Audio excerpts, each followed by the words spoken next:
तो क्या 11 नवंबर को दूसरे चरण के मतदान से पहले ओवैसी ने मिला लिया बीजेपी से अंदर खाने हाथ? मंच पर गाना गाने लगे मोदी। इमरान इकराम ने मंच पर चढ़कर ही हौंक दिया।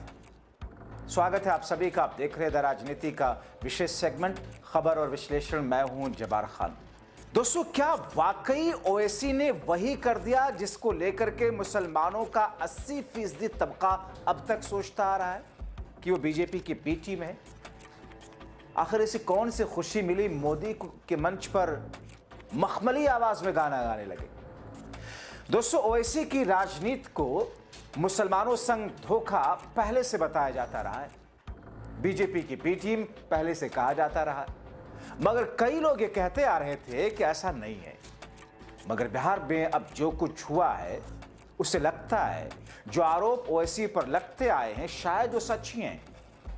यकीन न हो तो सुन लीजिए, राहुल गांधी के सिपह सालार इमरान प्रतापगढ़ी को ओवैसी पर बिहार चुनाव में मुसलमानों के साथ में एक बड़ा धोखा अंदर खाने करने और बीजेपी के साथ हाथ मिलाने के खुलासे को लेकर और ढाका में मैं कल अपील करके आया हूं, चुनाव प्रचार करके आया। वहां मोतीउर रहमान साहब जैसी बड़ी शख्सियत के बेटे फैसल रहमान को हराने के लिए भाजपा का एक एमएलए है, उसके सगे भाई राणा रंजीत को टिकट दिया है और वहां जाकर के कह रहे हैं कि फैसल रहमान को हरा करके राणा रंजीत को जिता करके क़यादत खड़ी करो। कैसे क़यादत खड़ी होगी बताओ ना मुझे। आंख खोलो अपनी। सियासत जज्बात का नाम नहीं है, होशमंदी और अक्लमंदी का नाम है। मरहम के लालच में अपनी दुखती रग का पता दुश्मनों को देना समझदारी नहीं है, बेवकूफी है। लड़ाई बहुत बड़ी है, लड़ाई बहुत बड़ी है कटलबाड़ी वालों। दो ताकतें हैं। एक ताकत वो है जो कह रही है कि जब चाहेंगे तुम्हारा घर गिरा देंगे, जो कह रही है कि जब चाहेंगे तुम्हें उठाएंगे जेल में डाल देंगे। और इस तरफ एक ताकत खड़ी है जिसका नाम राहुल गांधी है, जो कह रहा है कि मुझे अगर 4000 किलोमीटर भी पैदल चलना पड़ेगा तो मैं चलूंगा, बस एक नारा लगाऊंगा, नफरत छोड़ो भारत जोड़ो। मुझे बताओ, इस मुल्क में नफरत का सबसे ज्यादा शिकार कौन है? हम हैं, तुम हो, तुम हो। कौन से चौराहे पे कौन सी भीड़, कपड़ा देख करके, लिबास देख करके क्या कर दे कोई भरोसा नहीं है। उस नफरत के खात्मे के लिए राहुल गांधी कितना किलोमीटर चला? 4000 किलोमीटर। मैं चला हूं उस इंसान के साथ, डॉक्टर जावेद चले हैं उस इंसान के साथ, हमने देखे हैं उसके पैर के छाले। जब मैं चलता था तो मुझसे लोग कहते थे मीडिया के कि इमरान साहब आप सांसद बाद में हैं, शायर पहले हैं, क्या कहेंगे? राहुल गांधी के साथ चल रहे हैं। तब मैं कहता था कि जो हर जालिम से टकराएगी वो आंधी बनाऊंगा, जो हर जालिम से टकराएगी वो आंधी बनाऊंगा। नए अंग्रेज आए हैं, नया गांधी बनाऊंगा। मैं चला हूं उनके साथ। और आज जब लड़ाई ये है कि भाजपा और नीतीश की सरकार हटा करके महागठबंधन की सरकार बनी है, तो हैदराबाद से एक मेहमान आकर के आपके बीच में कह रहे हैं कि हम इस बार तेजस्वी और राहुल गांधी की सरकार तो नहीं बनने देंगे। तो भैया फिर किसकी बनने दोगे? गिरिराज सिंह की, नरेंद्र मोदी की, अमित शाह की, नीतीश कुमार की, किसकी बनने दोगे? दो ही आदमी रेस में है। तो सवाल ये है दोस्तों, जब इतना बड़ा आरोप लगा है, इतना बड़ा खुलासा हुआ, तो क्या इसका खंडन खुद ओवैसी करेंगे? क्या वो कह पाएंगे कि बात सच नहीं है? मगर दोस्तों, इससे मोदी कैसे खुश हुए कि मंच पर गाना गाने लगे? आपको दिखाते और सुनाते हैं, मगर उससे पहले आप देखिए नफरत के जहर में डूबे शहनशाह के चेले मोदी शाह के सिपह सालार, जो बिहार में कह रहा है कि बोल दो इंडिया गठबंधन से कि बिहार की जनता 500 रुपए में पेट्रोल खरीद लेगी, मगर वोट देगी मोदी और उनकी डबल इंजन की सरकार को। यही नफरत की चिंटू सरेआम धड़ल्ले से मन से कह रहा है कि बोल दो इनको कि हमारा विकास सनातन ही है, मुसलमानों को, औरंगजेब बाबर की औलादों को यहां से निकालना है, यही हमारा विकास है। ये नफरती चिंटू कहता है कि मुलायम लालू ने पूरी कोशिश की हमारा राम मंदिर ना बने, मगर हमारे भगवान सरीखे मोदी जी जब प्रधानमंत्री बने तो बाबर देश छोड़कर भाग गया। हम हिंदू अगर एक होकर रहेगा तो हम पूरे भारत से औरंगजेब और बाबर को भगा देगा, यही हमारा संकल्प है। सुनिए इस नफरती चिंटू को, जिसे एक राज्य के संवैधानिक पद पर सीएम की कुर्सी पर मोदी शाह ने बिठा रखा है। आप लोगों ने एक बार देखो, ये लालू, ये मुलायम, ये लोगों ने कितना कोशिश किया कि राम मंदिर ना बने, लेकिन हमारा भारत में मोदी जी प्रधानमंत्री बने, बाबर को धक्का देके वहां से निकाले और राम मंदिर बन गया। बना कि नहीं ना राम मंदिर? बना कि नहीं? बाबर भागना पड़ा कि नहीं? बाबर को भागना पड़ा कि नहीं? मेरा यही अंदाज है। मैं मानता हूं जैसे अयोध्या से बाबर को भागना पड़ा, हम हिंदू अगर एक होकर रहेगा ना, हमारा पूरा भारत से एक दिन ये बाबर और औरंगजेब लोगों को भागना पड़ेगा, इसमें मेरा कोई संदेह नहीं है। दोस्तों, ये तो आपने मोदी शाह के इस नफरती सिपह सालार का अंदाज देखा और इसकी ख्वाहिश को देखा और सुना। आपको यहां पर अखिलेश के शब्दों में यकरंगी वाले बाबा को भी थोड़ा सा सुनवाते, मगर आप तो उनको हमेशा से सुनते आए हैं। भगवादारी, खुद को बाबा कहलवाते हैं, और कोई ना भी सुने तो यूपी वाले बाबा मजबूर करके सुनवा ही देते हैं। मगर आपको डायरेक्ट इस शोबिज़ के director, producer, script writer, actor और सिंगर को सीधे सुनवा देते हैं। कैसे वो आज गायकी के मूड में देश को आपसी सौहार्द बनाने वाले और देश के विकास वाले मूड की एम और बी करते नजर आए। एम और बी समझते हैं ना? सुनिए इनकी गायकी। आरजेडी वालों का एक गाना है, आएगी भैया की सरकार। क्या बोलते हैं? आएगी भैया की सरकार, बनेंगे रंगदार।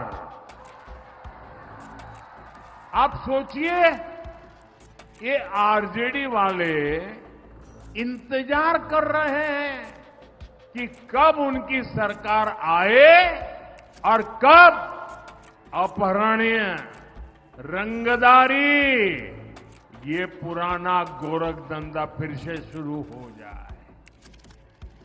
आरजेडी वाले आपको रोजगार नहीं देंगे, ये तो आपसे रंगदारी वसूलेंगे, रंगदारी।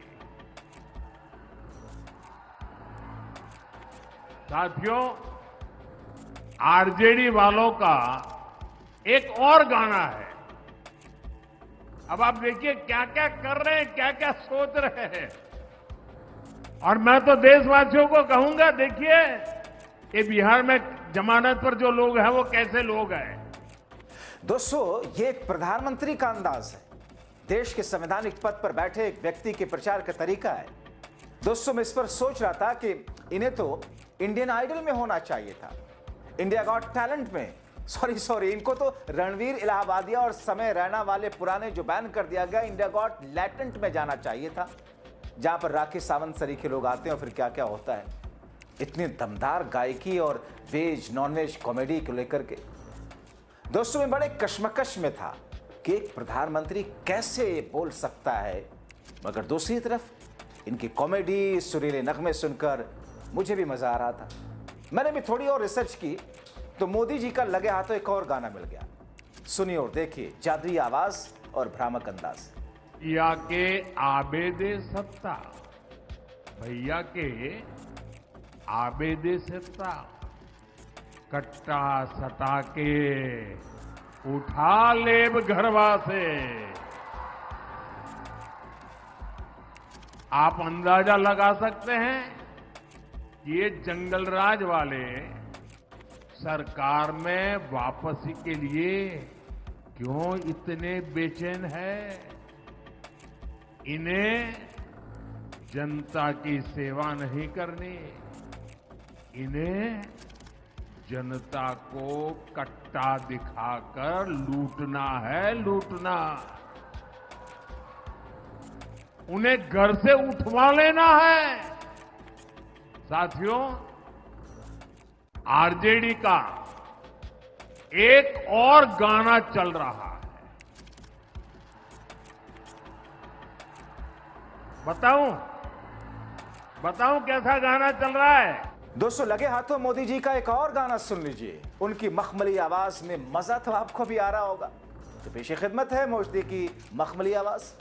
उनका एक और गाना चल रहा है, मारब सिक्सर के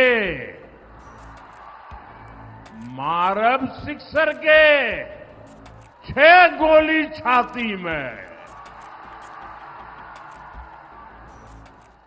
यही इनका तौर तरीका है, यही इनका प्लान है। इनसे कोई भी सवाल पूछेगा तो यही जवाब मिलेगा, मारब सिक्सर के 6 गोली छाती में। साथियों, यही जंगल राज की आहट है। दोस्तों, एक अंदाज इन साहब का है, चुनाव को भ्रमित करते हुए अट्ठा कट्ठा और न जाने कौन कौन से अनाप शनाप की बातें करते हैं, मगर इंडिया गठबंधन की एक शेरनी को भी आप देख लीजिए, सुन लीजिए, कैसे मुद्दों की बात करते हुए जवाब दे रही है। ये जब्र भी देखा है तारीख की नजरों ने, ये जब्र भी देखा है तारीख की नजरों ने, कि लम्हों ने खता की थी और सदियों ने सजा पाई। तो ये जो लम्हा है आपके हाथ में, ये बेहद कीमती, बेशकीमती लम्हा है, इसका आप सही उपयोग करें, नहीं तो हमारी सदियां आपसे सवाल। दोस्तों, अब आपको राहुल गांधी की इस बात को सुनवाते हैं जिससे उन्होंने एक झटके में मोदी शाह के चेहरे से सारे झूठ फ्रेब के भ्रामक नकाब नोच फेंका। तेजस्वी ने राहुल के बयान को पोस्ट करके लिखा, इंडिया गठबंधन अपने प्रण का प्राण निछावर करके पूर्ण करेगा और बिहार की उम्मीद की जीत होगी। मैं भी आपसे एक वायदा करना चाहता हूं, पर्सनल वायदा है, राहुल गांधी का वायदा है। पहले यहां पे नालंदा यूनिवर्सिटी थी, दुनिया से इधर लोग आते थे, चाइना से आते थे, जापान से आते थे, कोरिया से आते थे, वियतनाम से आते थे, थाईलैंड से आते थे, इंग्लैंड से आते थे, जर्मनी से आते थे। क्यों आते थे? नालंदा यूनिवर्सिटी में पढ़ाई करने आते थे। बिहार आते थे, बिहार में शिक्षा लेने के लिए आते थे।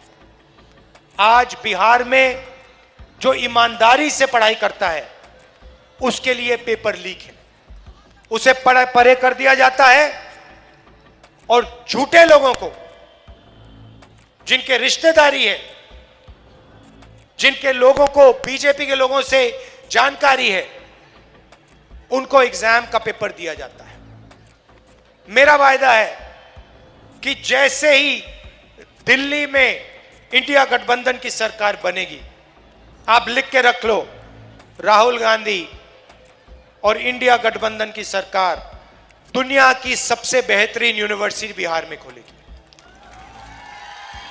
उस यूनिवर्सिटी में दूर दूर से लोग आएंगे, जापान से, कोरिया से, चाइना से, शिक्षा लेने के लिए, पढ़ाई करने के लिए। दोस्तों, देखा आपने, एक तरफ नफरत में बुझी हुई नश्तर से ज्यादा नोकीली इन नफरती चिंटुओं के बयान, दूसरी तरफ एक संवैधानिक पद पर बैठा हुआ शख्स जो कि एक मदारी की तरह स्टेज पर दिखता है, और तीसरी तरफ वो लोग हैं जो बिहार बदलने की बात करते हैं, जो नफरत की बात नहीं करते, जो अट्टा कट्टा की बात नहीं करते, जो कहते हैं कि हम बिहार में नालंदा जैसी यूनिवर्सिटी लाएंगे, जो कहते हैं कि हम बिहार में कमाई, पढ़ाई, दवाई, सिंचाई, सुनवाई समेत सारी समस्याओं का समाधान ढूंढेंगे। अब आप तय कीजिए, अगर आप बिहार के हैं तो आपको क्या चाहिए। शुक्रिया।